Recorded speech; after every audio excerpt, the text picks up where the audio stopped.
개시의 효과가 뭐냐? 독촉을 더 이상 못하게 되고 강제 집행, 압류나 가압류를 못하게 되는 거거든요. 그래서 개시 결정일자는 실질적으로 중요한 거는 아니에요. 그러면 뭐가 중요하냐? 3가지 날짜가 저는 제일 중요하다고 보는데요. 이게 참 많은 분들이 놓치세요. 제가 아무리 설명을 해도 꼭 놓치시는 분들이 있습니다. 왜냐하면은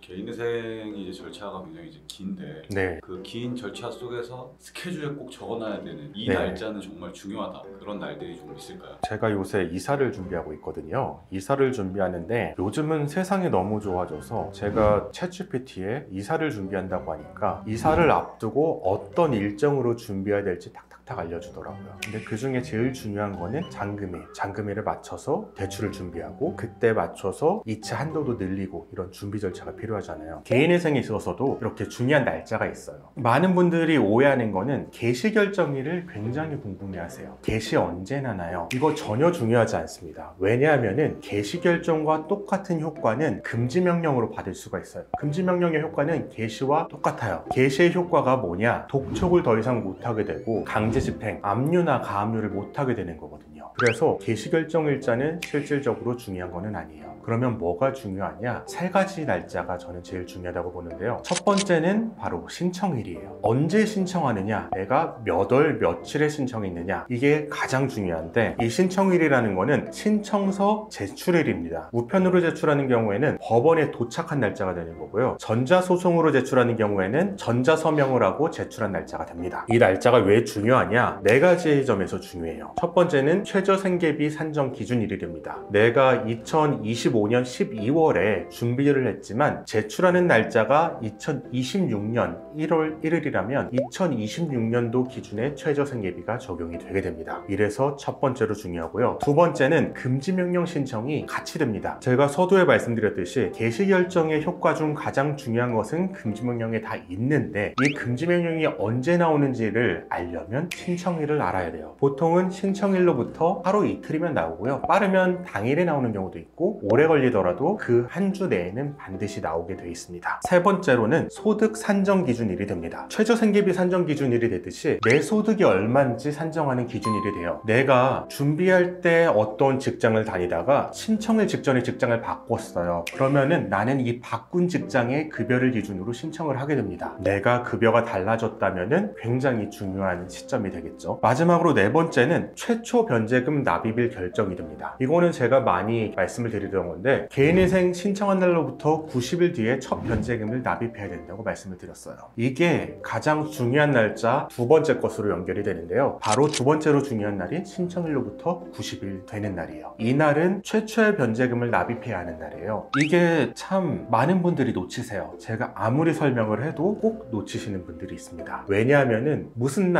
날이라고 딱 명시가 되어 있으면 기억하기가 쉬운데 신청일 더하기 90일이라고 하니까 잘 기억이 안 되는 모양이세요. 그런데 이게 왜 중요하냐면 개시결정일이 신청일로부터 180일 뒤에 나오더라도 180일 시점에는 그때 첫 변제금을 내야 되는 게 아니라 90일대로부터 누적된 월 변제금을 한 번에 납입해야 돼요. 90일째, 120일째, 150일째, 180일째 누적된 것을 다 내야 됩니다. 예를 들어서 1월 1일에 신청을 했는데 8월 1일에 개시결정을 받았다고 쳐요. 이때 가상계좌가 안내가 되게 됩니다. 가상계좌라는 거는 개인회생 변제금을 납입할 법원이 만든 계좌예요. 그 계좌에 변제금을 이제 넣어야 되는데 8월 1일치만 한 번에 내는 게 아니라 4월치, 5월치, 6월치, 7월치, 8월치, 5개월치를 한 번에 내야 됩니다. 이게 쉽지가 않아요. 개인회생을 하시는 분들은 소득이 한정되어 있는데 매달 가용소득으로 변제를 하는 계획을 내놨는데 5개월치 가용소득을 한 번에 마련하는 것은 굉장히 힘듭니다. 이렇게 해서 무조건 안 되는 건 아니고 일부 법원 회생위원회 경우에는 가용소득을 모아두지 못했다고 하면은 첫 변제 시작일을 뒤로 밀어주기도 합니다만 제일 좋은 거는 미리 모아두는 것이고 그래야만 빨리 면책을 받을 수가 있겠죠. 신청일 플러스 90일이 중요한 이유가 바로 면책일도 이때 기준으로 적용되기 때문이에요. 신청일 플러스 90일로부터 35개월 뒤에 마지막 변제금을 내고 면책 신청을 해서 면책을 받을 수가 있습니다. 마지막으로 말씀드리고 싶은 거는 인가일이에요. 인가일은 인가결정이 법원 홈페이지에 공고가 되는 날인데 보통은 채권자 집행기일로부터 한 달 내면은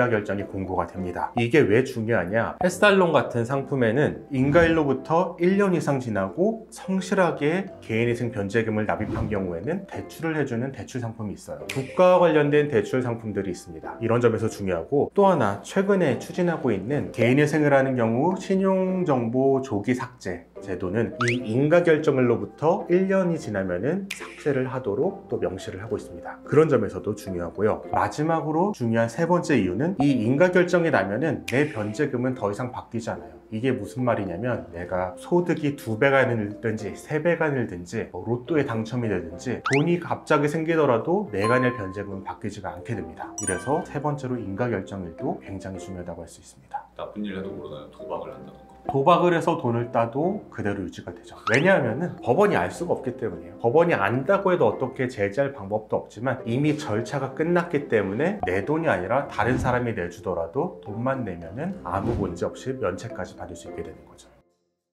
영상 끝까지 시청해주시고 구독과 좋아요, 알림 설정, 댓글 부탁드립니다. 댓글 남겨주신 분께 추첨을 통해서 이 책을 보내드리고 있으니 자세한 참여 방법은 고정 댓글을 참고해주세요.